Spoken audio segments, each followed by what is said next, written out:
Hey everybody, welcome to the Outer Rim Rookie, a beginner's journey to joining the 501st and Rebel Legion. My name is Rob Williams. It is another episode of our AT-AT driver build and we're coming close to the end. In today's episode, we're going to focus on the chest armor, as well as some shoulder pieces and a little bit of the suit. I'm going to go over the CRL and show you how I put this bad boy together. So let's get to it. Here we go. All right, so here's our AT-AT driver chest piece with the back plate right behind it. On the side, I got some other pieces we'll get into, and I've got my trusty CRLs, so let's go over it. Focusing on the chest armor, you can choose gray or white, and again, the same rules from the very beginning. If you're choosing white, you go all white. You're choosing gray, you go all gray. I chose white, obviously. It has to have a flat surface for the chest box to attach to, which it's already attached to. You'll see that in the video. It has to have Stormtrooper style ribbed shoulder bridges. And that's what you got right here. And there's supposed to be a knurled thumb screw on the front of each strap, which is right there. Now the funny thing about the thumb screw, which you see right here, in fact there's two here and two on the other bridge. This is the same shape as you'll find in many other pieces. I was told that you can find it in a Boba Fett costume, you can find it on the X-Wing pilot box, so this little thumb screw is not too hard to find, although I found it difficult at first until, you just start talking to people and you find all these lovely connections. They like to reuse their pieces. And so I've seen STLs or for 3D printing of this piece, and yeah, so if you lose it, you can probably find it out there somewhere. This is resin printed, I believe, but we'll get into that later. Now, other parts of this costume that you'll see here is I used a little strap for each shoulder.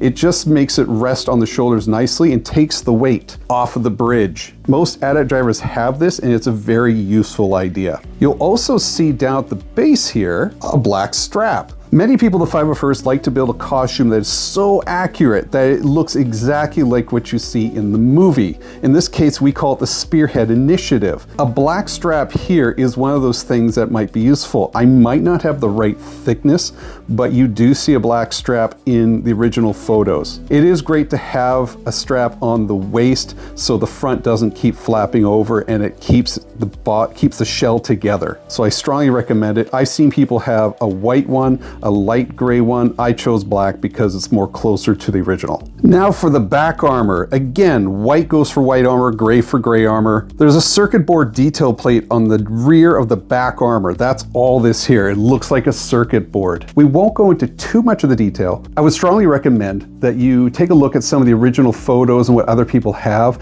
If you're unsure about the ones that you're purchasing through a prop maker or so, just make sure they have all the details.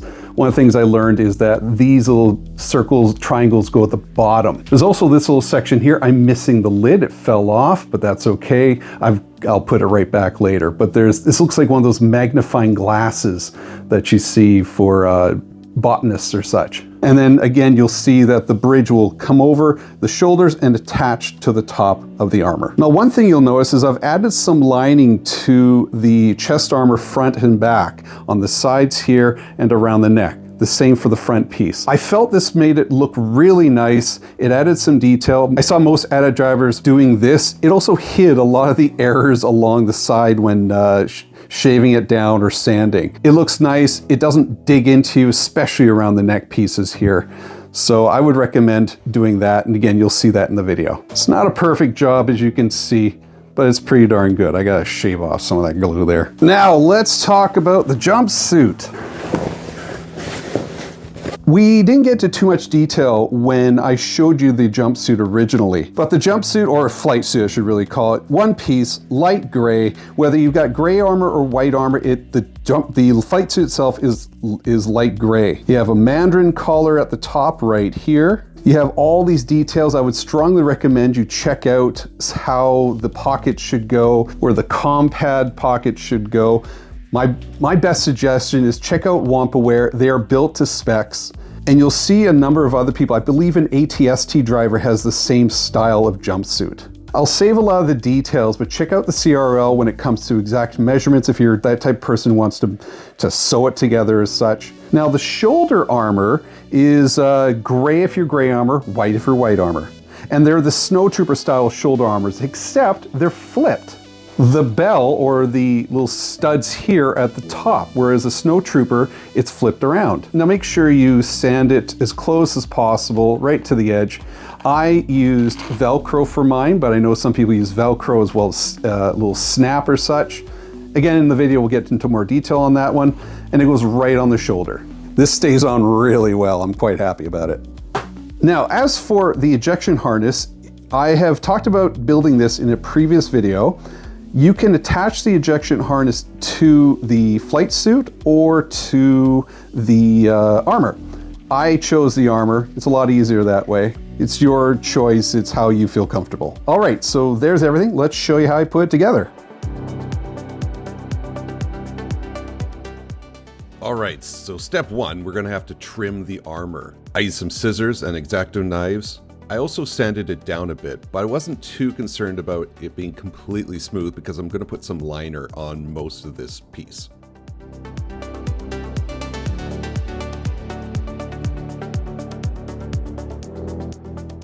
Next, I'm going to lay out and measure where the backplate will go. The backplate has holes in it, so it guides me on where I'm going to have to drill it. Pilot Bay provided me with some screws and nuts to attach the plate on. There's 4 in each corner, as well as 2 for the magnifying box on the top right. I thought this was a great idea because a lot of these Greeblies have the ability to pop right off. Screwing that little magnifying box on is going to make life a lot easier.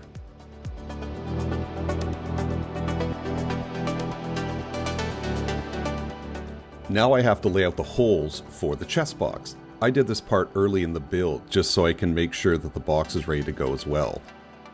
This involves a lot of precise measuring. You can't take back those holes you drill in. I used long machine screws with some butterfly wing nuts. The head of the machine screw is inside the box itself. I wanted to make the process of taking on and off the box easy just in case there's an emergency or I need to fix something. But it's still very strong and secure. When attaching the front and back Armour pieces, I wanted to use something besides the plastic bridging that they provided. I created some straps using elastic and Velcro and attached that on. It worked really well and is nice and secure.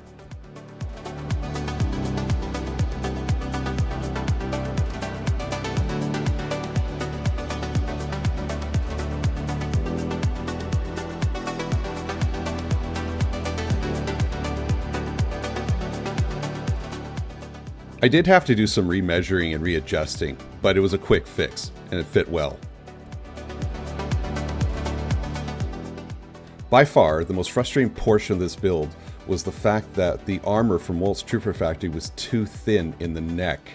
It seemed like it was made for a much smaller person. I asked a number of friends what the width of their neck piece was, and theirs was at least 3 or 4 centimeters longer than mine, so I had to readjust it somehow, because I was not buying a new chest piece. I used a heat gun to gradually and carefully extend the width of the neckline. Many people suggested using a hot bath to mold the plastic. I tried it out with some practice pieces, but it wasn't working as well as I wanted to. It was just burning my fingers. So I just had to carefully, slowly use the heat gun. This is a long process. In the end, I was able to extend it about 1.5 centimeters or 2 wider, but I was still disappointed in the mold that Walt provided.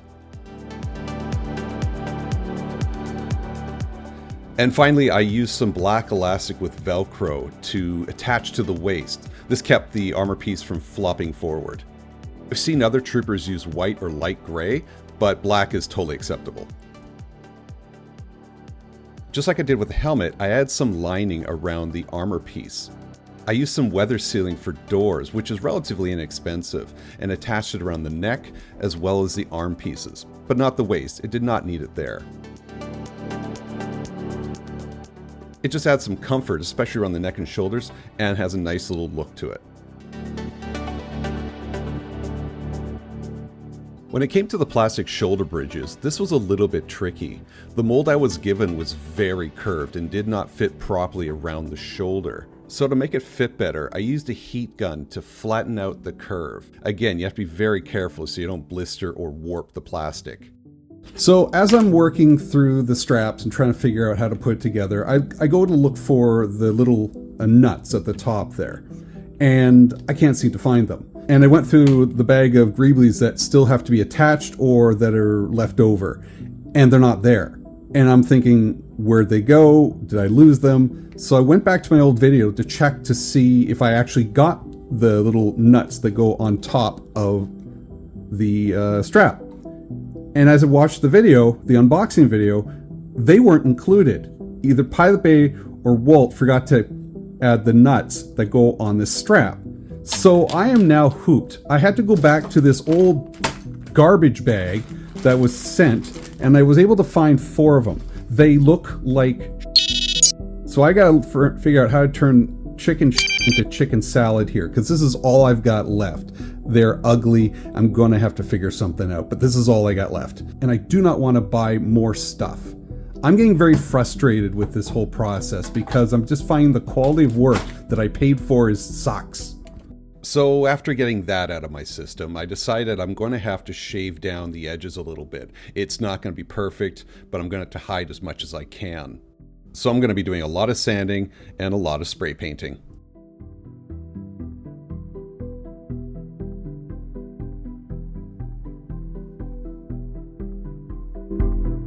Once they're good to go, I'm going to have to screw it into the plate. Gluing it on is not good enough because it's going to pop off every time my hose or my helmet bumps it. I also strongly considered screwing the nut and the bridge into the chest piece itself, but as I was wearing it and testing it out, I realized that it's probably going to break, so I think I'm just going to Velcro this sucker in. I wasn't 100% pleased, but I think I made it work.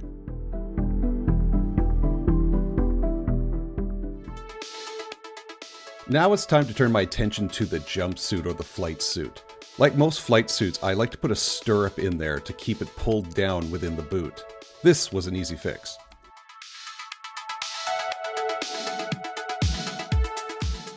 In a previous video, I had already made the ejection harness. Unfortunately, I discovered that the color was much too dark. After searching about 6 or 7 stores within the area, I eventually had to go to Amazon to find some light gray silver webbing. I won't go into the details of how to build the harness, but I suggest checking out episode 4. But when it comes to attaching the harness, I decide to stick it onto the Armour itself. I've heard some people like to sew it onto their flight suit, but I felt more comfortable with the Armour. By using a little bit of industrial Velcro and a lot of checking and rechecking, it fit fine. Just avoid the wedgies. The shoulder armor was an easy fix, a lot more easier than I was expecting. After cutting and sanding and smoothing, I decided to stick it on just using simple industrial Velcro. Other people suggested that use snaps as well, but I found that the Velcro worked fine. The only tricky part to this was just sewing the Velcro onto the flight suit. I typically have the hard piece or the hook of the Velcro on the Armour and the soft piece or the loop of the Velcro on the suit. It's just more comfortable that way and prevents the suit from catching onto anything when it's in the box. It's staying on. Look at that, look at that, it stays on. All right, so there's all the pieces all put together. It was a lot easier than putting the helmet together, I can tell you that right now.